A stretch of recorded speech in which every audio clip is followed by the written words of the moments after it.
Okay, so we're going to look at the weekly. Some interesting price action has happened recently. And so, what we're looking at here in the end was a pullback.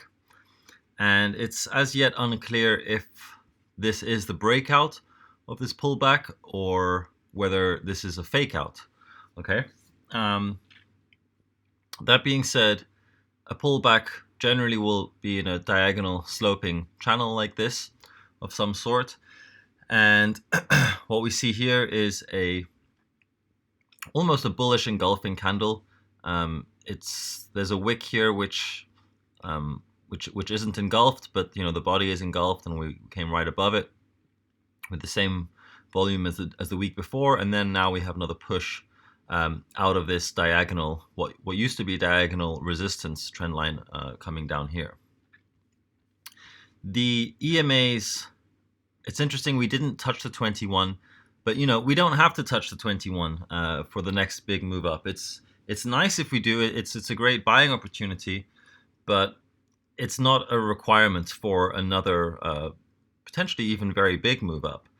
So if we were to make a buy here, we have to look at some rational targets. And again, this is looking just on the weekly, assuming without looking at the lower time frames. So what we can do is we can assume a one-to-one extension over here from this swing from 7.5k to 14k. This gives us one-to-one extension of this waves gives us potential resistance over here. In fact, we can line that down up to there. Okay. Now, where else are we seeing resistance on the weekly? Well, if we look far back enough, we'll see that we have some up 17k, and of course there's 20k. I'm not going to mark that yet because I don't think that we want to predict it going that high or even aim for that target just yet based on current price action. But certainly this 15k is a reasonable one. 17k is a possibility as well. And I like to have several targets so that you can sort of be flexible and reduce the risk of the trade. And then the other target would be 14k, and then which is of course the previous weekly, the weekly high. And then of course the local weekly high is this one down at 13k. And so what we're looking at here is if we make a trade based on the weekly, and we say, okay, well, what we're assuming here is that this is a breakout of this downward sloping channel, of this a simple pullback, and therefore if it breaks this line, in other words 9k, then that's the problem. You see, that's the about making a buy on the breakout of this channel, is that where you place the stop loss is not there's not like a common consensus on it. But if we go in a long position here, and really we have to look at the lower time frames for this, so I think I will do that in order to figure out where the stop loss should be. I mean, of course I was going to do that either way, but looking just at the weekly, of course it would be, you'd say, okay, well, we're using this as support, this trend line, we don't want this to break. So you could be very conservative and say, well, if we break that, then we're going to come out. That's an 8% loss.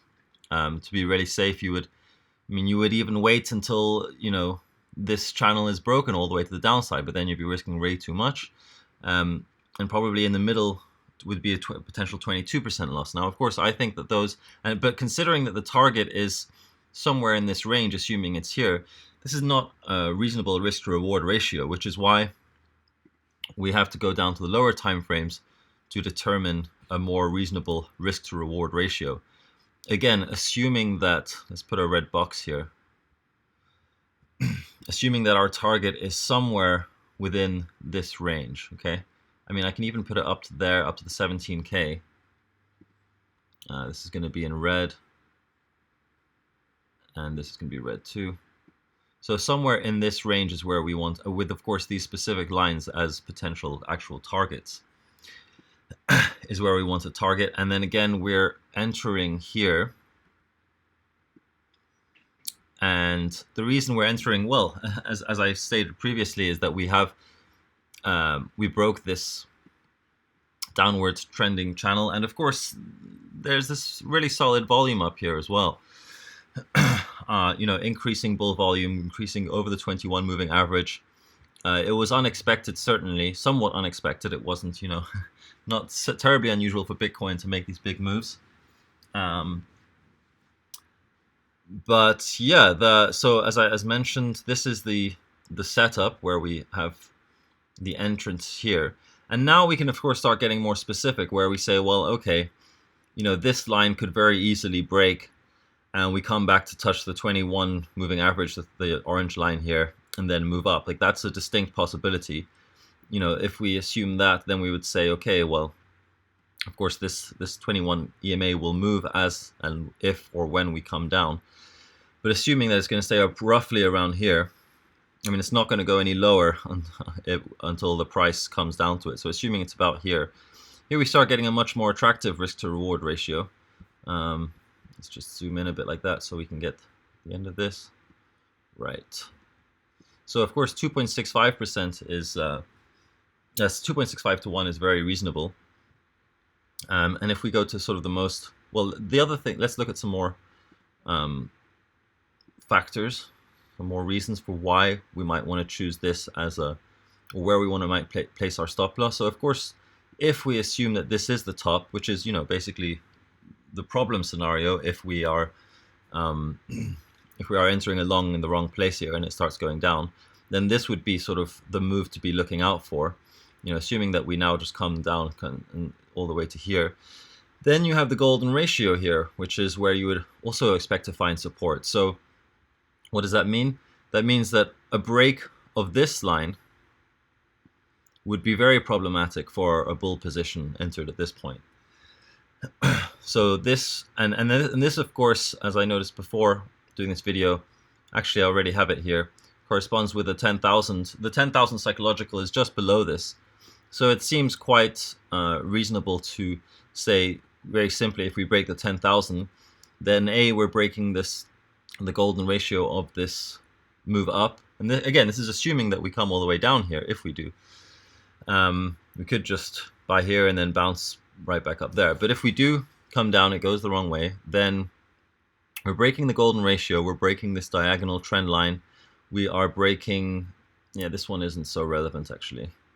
I mean, this 11,000 is sort of semi-relevant. It's psychological level, and we have several highs over here, but we can leave it in there just for now. I'm just going to make it a little bit less visible so that it doesn't take so much attention.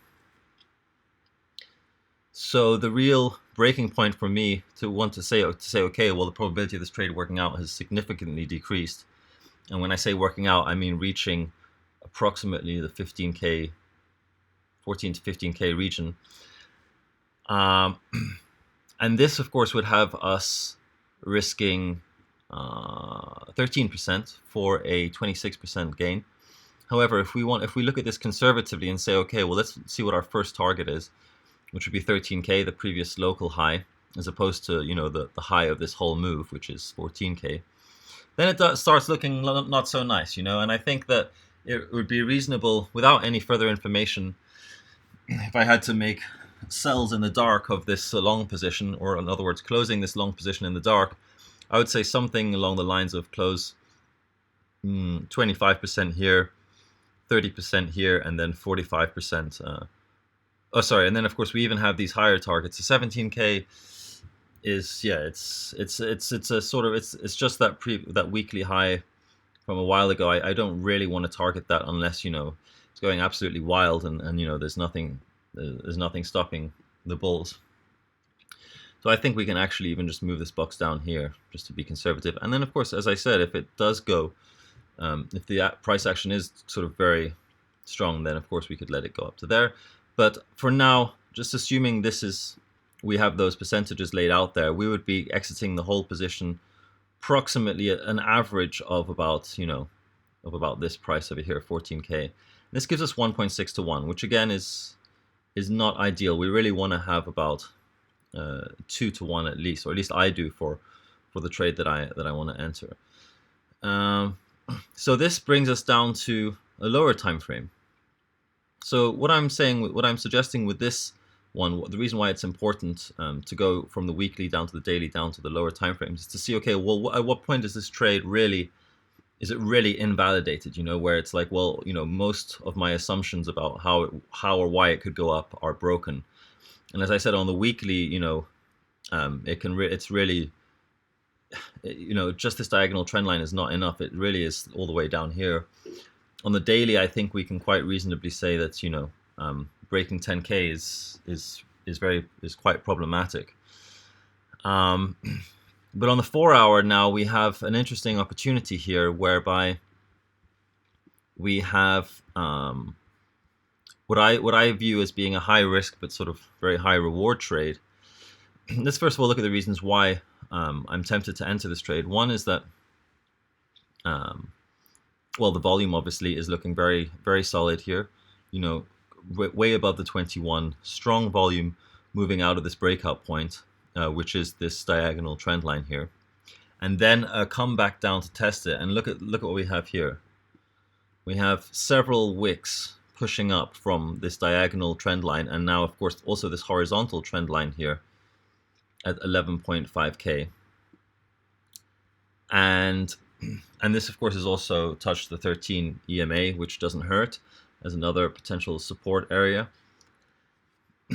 Now, of course, it is concerning that we have this it's not really engulfing candle, to be honest, because the body hasn't fully engulfed the previous body, and of course, it's a lot of volume. It's slightly concerning. This is not the greatest sign to enter, but the other factors, as mentioned, that 13 EMA, horizontal support here, long wicks moving up on the price action, and the diagonal support line over here. Not to mention, of course, the small volume cluster created here does give some potential for this being a local bottom, if not a bottom for days or weeks to come, which is the 11.5K region. And what I like about this is that, as mentioned prior, it just gives a really good risk to reward, whereby we say, okay, well, we enter there, we're going to come out of this trade if we break this level, okay, so about 11,550. And then the target, of course, is still going to be these long-term levels. So what my plan is to enter here, and then, as I mentioned, still maintain these sort of percentages of cashing out, like 25 or 20, 25, and then 45 at the third level. And even if we just take the entrance for the most conservative target, it's an absurd risk to reward. Like, we can be wrong with the 7-to-1. Again, the exact calculation I don't know, but we can be wrong about 80% of the time at least, and this trade will still be successful.